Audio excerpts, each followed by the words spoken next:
नमस्कार, आप देख रहे हैं सूत्रकार समाचार। मैं हूं श्रेयोशी। आइए नजर डालते हैं आज की इन खास खबरों पर। बुंडू थाना क्षेत्र के एक पति ने अपनी पत्नी की धारदार हथियार से हत्या कर दी। पत्नी ने भोज के कार्यक्रम से लेट आने के कारण बताया, वहीं आरोपी मौके से फरार है। पुलिस इस मामले की फिलहाल जांच कर रही है। बुंडू थाना क्षेत्र के डमारी गांव में एक पति ने अपनी पत्नी की धारदार हथियार से हमला कर दी।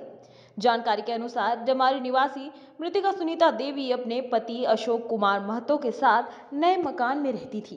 पत्नी पुराने घर के सामने भोज के कार्यक्रम पर गई हुई थी, जहां से उसे वापस लौटने में थोड़ी देर हो गई। लौटने में देर होने पर मृतिका के पति अशोक कुमार महतो गुस्से में आकर उससे लड़ने लगा। फिर घर में रखे मुर्गा काटने वाले हथियार से पत्नी पर हमला कर हत्या कर दिया। हत्या के बाद वह दोनों बच्चों को घर पर छोड़कर अपने पुराने घर पर अपने पिता रतनलाल महतो को सूचना देकर बाइक लेकर फरार हो गया। आरोपी के पिता ने कहा कि वह मानसिक रूप से बीमार रह चुका है, जिसका पूर्व में रिनपास में इलाज हो चुका है। बता दें कि आरोपी मुर्गा दुकान चलाता था।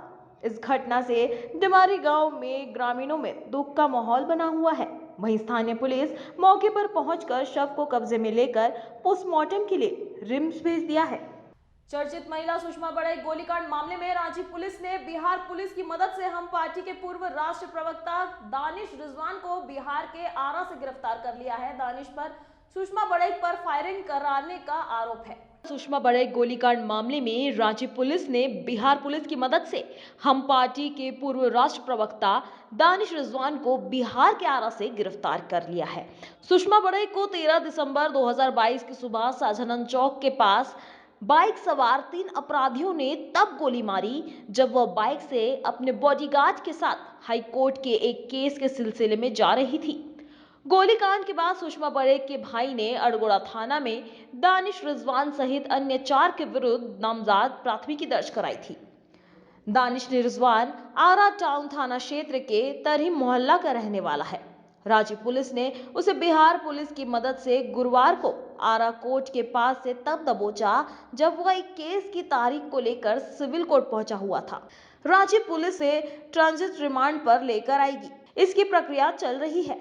रांची पुलिस ने इस गोलीकांड में शामिल एक शूटर को भी पकड़ा है, जिसने सुषमा बड़े को गोली मारी थी। सूचना है कि उसकी गिरफ्तारी पुलिस ने उत्तर प्रदेश से की है। सुषमा बड़े ने आरोप लगाया था कि उसके बेटे का पिता दानिश रिजवान है। इस मामले में सुषमा ने दानिश रिजवान के विरुद्ध पटना में एक प्राथमिकी भी दर्ज कराई थी। वहीं दानिश का डीएनए टेस्ट करवाने का दबाव बना रही थी, ताकि यह साफ हो सके कि बेटा उसी का है। रांची पुलिस का मानना है कि इसी वजह से उसे सुषमा को अपने रास्ते से हटाने के लिए पूरी साजिश रची। उत्तर प्रदेश से शूटर मंगवाए। पहली बार नवंबर में ही सुषमा को गोली मारने की तैयारी थी, लेकिन योजना सफल नहीं हो सकी। इसके बाद दिसंबर में शूटर रांची भेजे गए। शूटर उन्हें करीब एक सप्ताह तक रांची में रेकी की, जिसके बाद 13 दिसंबर को जब सुषमा बड़ाई अपने कोर्ट जा रही थी, तब शाहजानंद चौक के पास मौका देख अपराधियों ने उस पर गोली चलाई। हालांकि गोली लगने के बाद भी सुषमा बड़ाई बच गई। इस घटना में दानिश रिजवान सहित 5 लोगों को नामजद आरोपी बनाते हुए केस दर्ज कराया गया था।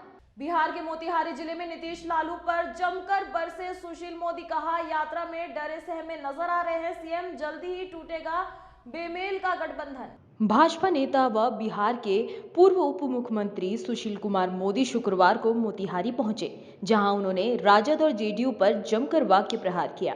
उन्होंने कहा कि राजद विधायक सुधाकर सिंह लालू प्रसाद के इशारे पर मुख्यमंत्री नीतीश कुमार को गोली दे रहे हैं।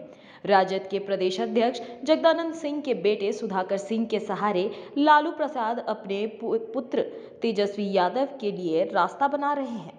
नीतीश कुमार के राजद के साथ जाने के समय यह तय हुआ था कि शीघ्र ही नीतीश कुमार तेजस्वी यादव को मुख्यमंत्री की कुर्सी सौंप देंगे और नीतीश कुमार केंद्रीय राजनीति में चले जाएंगे। लेकिन अब 2025 में तेजस्वी यादव के नेतृत्व में चुनाव लड़ने की बात कही जा रही है। इसी वजह से लालू प्रसाद दबाव बनाने के लिए विधायक सुधाकर सिंह से नीतीश कुमार को गोली दिलवा रहे हैं। उन्होंने आगे कहा कि नीतीश कुमार यात्रा पर निकले हैं, जो यात्रा सिर्फ अधिकारियों के बीच सिमट कर रह गई है। विकास की जानकारी किसी मुख्यमंत्री को नहीं है, यह हादसे की बात है। सानिया मिर्जा ने किया संन्यास का ऐलान। दुबई टेनिस चैंपियनशिप टूर्नामेंट में दिखेगी आखिरी बार। 19 फरवरी को होगा दुबई टेनिस चैंपियनशिप का आगाज। सानिया मिर्जा ने टेनिस से संन्यास लेने का फैसला कर लिया है। सानिया मिर्जा ने टेनिस की दुनिया में भारत का नाम विश्व पटल पर रोशन किया है। भारत में महिला टेनिस खिलाड़ी की पहचान मानी जाने वाली सानिया मिर्जा ने एक इंटरव्यू में बताया कि अब वो टेनिस से संन्यास लेने वाली है। उन्होंने इसके पीछे कई कारण दिए हैं। आपको बता दें कि वो अपना आखिरी मैच अगले महीने यानी कि फरवरी में दुबई में होने वाली वर्ल्ड WTA 1000 इवेंट में खेलेगी। सानिया ने यह फैसला अचानक नहीं लिया। वो पहले भी इस बारे में विचार कर चुकी हैं, लेकिन उन्होंने ऑस्ट्रेलिया ओपन 2022 के विमेन डबल्स के पहले ही राउंड में हारने के बाद उन्होंने यह ऐलान किया। सानिया ने मैच के बाद प्रेस कॉन्फ्रेंस में कहा कि इसके लिए काफी सारे कारण हैं। यह इतना सरल नहीं है। अब मैं खेलूंगी नहीं। मुझे महसूस हो रहा है कि मुझे उभरने में लंबा समय लग रहा है।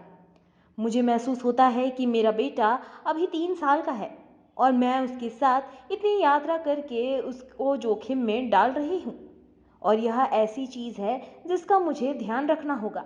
उन्होंने अपनी बढ़ती उम्र का भी एक कारण बताया है। आगे के ऐसे और ताजा तरीन खबरों के लिए जुड़े रहिए सूत्रकार समाचार के साथ। नमस्कार।